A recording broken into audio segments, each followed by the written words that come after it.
Praise the Lord. கர்த்தருடைய பரிசுத்தம் மகிமைப்படுவதாக. சங்கீத புஸ்தகம் முதல் சங்கீதம் 6வது வசனம். சாம்ஸ் 1:6.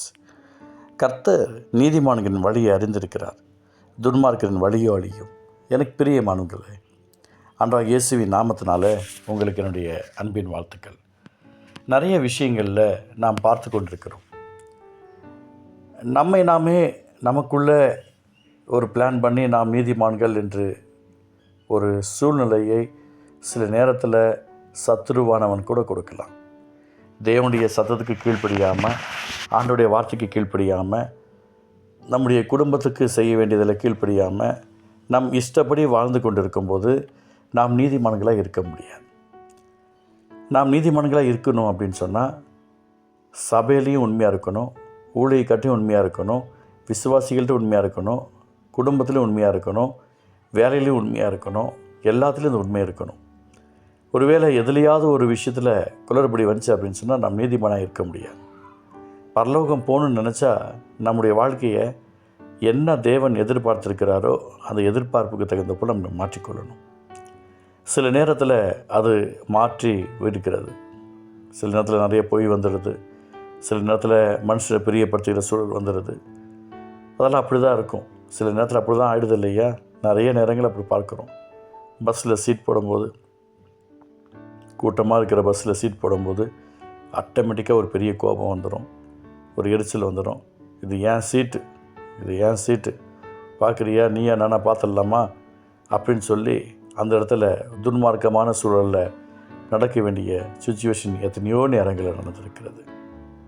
அப்படி நம்ம சீட்டு போட்டு உக்காந்தாலும் திடீர்னு ஒரு டிரைவரோ கண்டக்டரோ இல்லை வேண்டப்பட்டவங்க யாரோ ஒருத்தவங்க வந்து இது ஆல்ரெடி புக் பண்ணது, இங்கே நீங்கள் கிடையாது, இறங்கிடுங்க அப்படின்ட்டுருவாங்க.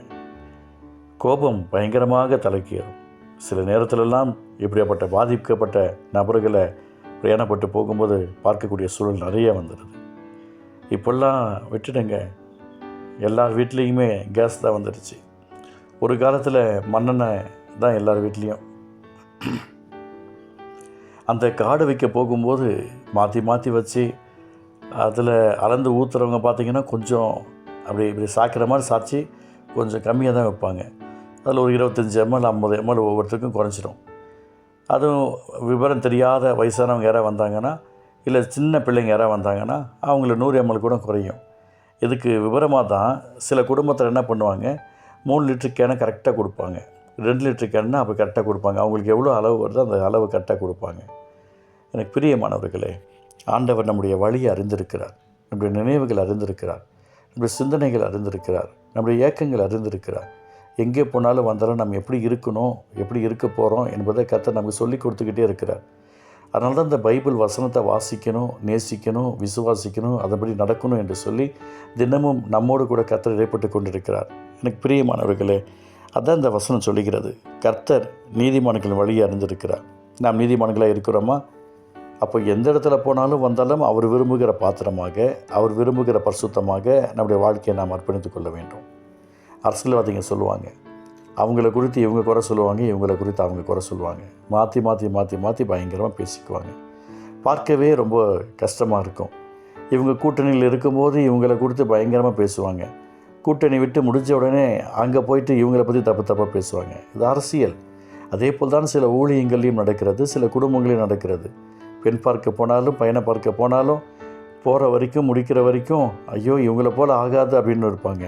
முடித்ததுக்கப்புறம் அவெல்லாம் ஒரு மருமகளா, அவெல்லாம் ஒரு அத்தையா அப்படின்னு சொல்லி ஒருத்தருக்குள்ளே ஒருத்தர் ஒரு கசப்பான சிந்தனைகளும் எண்ணங்களும் மாறிவிடுகிறது.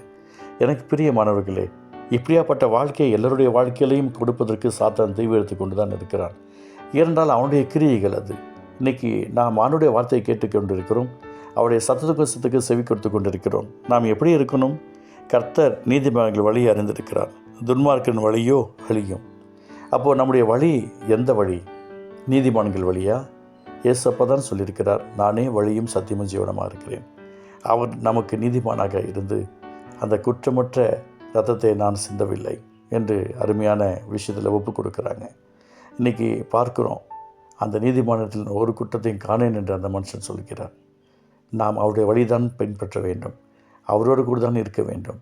அவரை பற்றி பேசுவதனால் நம்முடைய ஊருக்கு ஒன்றும் இல்லை. அவரோடு கூட இருக்கணும், அவர் நம்மளோடு கூட இருக்கணும். அதுக்காக நம்ம என்ன வேணால் தியாகம் பண்ண ரெடியாக இருக்கணும்.